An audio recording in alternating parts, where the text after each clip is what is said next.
Are you excited about having a whole year stretched out in front of you ready to plan?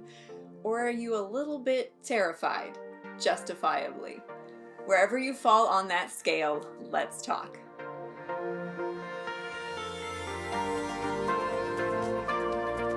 Welcome to Allie on Life, where today we are talking about one of my favorite topics, planning, the how and the why.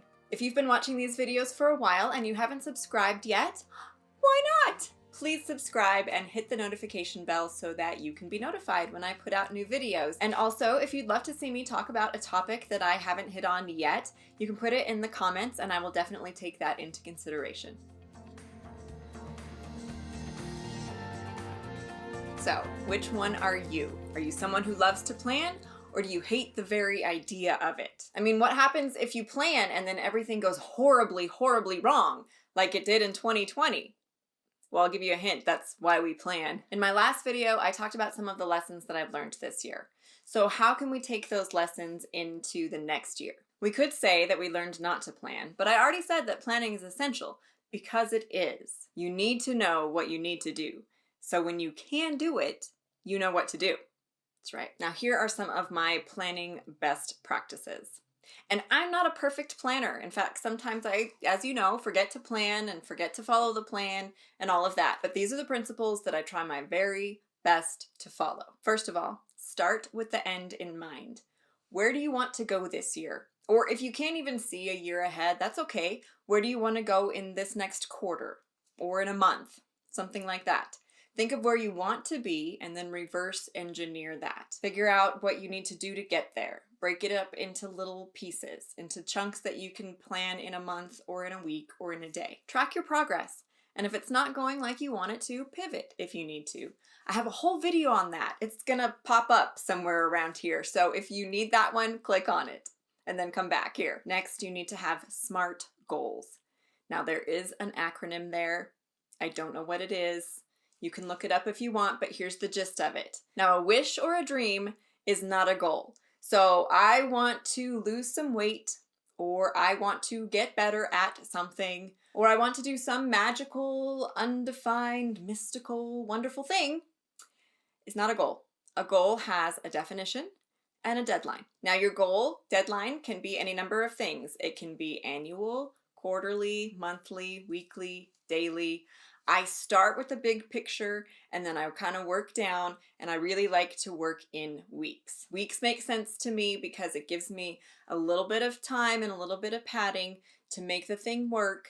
It's not quite as scary as a daily deadline, but it also keeps me on track and on focus for where I need to be. Now, when I break them into weeks, I'm actually talking about a daily goal, but I talk about it in terms of how many times I need to meet that goal in a week.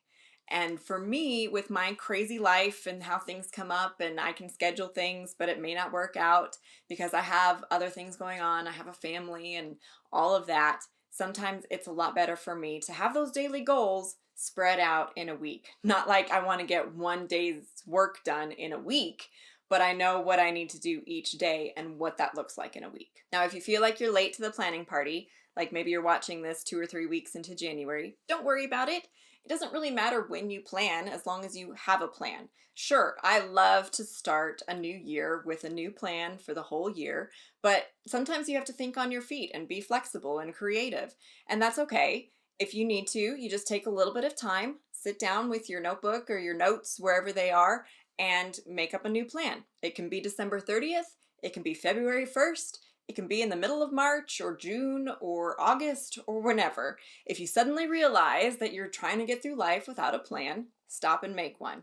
You can say you don't have time to plan, and a lot of people say that, but actually having a plan, even if it's just a little sketched out outline of what you need to do and what your timeline is for that, it's better than not having one at all, and it will help guide you forward on your journey. And of course, the last and most important step to making a plan is following the plan. Sometimes I get a little bit carried away and my planning gets a little out of control, and I have a much bigger idea of what I'm able to accomplish in a small period of time than what I'm actually able to accomplish. But if I never do any of the action and never take any of the steps toward my goal, I don't make any progress at all. So sometimes I do have to sit down and rethink things, but at least I started, and at least I started taking action. So make your plan and then take action, reevaluate, take more action. It's a continual process. So you don't have to feel like you got it right the first time. You can tweak that thing and you can keep working on it. And eventually, hopefully, if you work it the right way, you'll get to where you want to be, or you'll get to where you need to be, whether that was where you intended to be or not. But at least you had a plan of action and we're taking steps to get there. Do you have any tips that you like to use for planning in the new year? Please share those in the comments.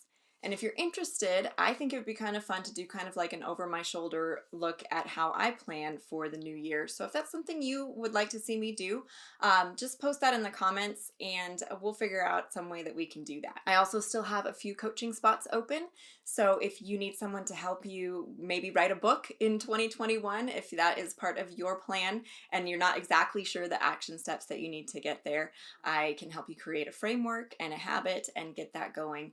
I do that either in a group coaching context, or I can also do it one-on-one if that is more comfortable for you. So just email me, Allie at AllisonDuke.com. You can also schedule a free call. I've got that scheduler still in the description for the video. Now I'm planning to be more consistent with my email and my blogging in 2021. So if you want to get those updates, make sure that you subscribe to my email list.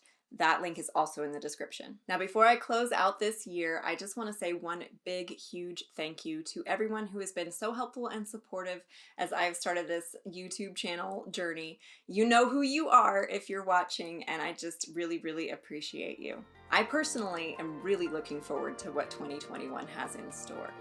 Now get out there and tell your story because someone needs to hear it.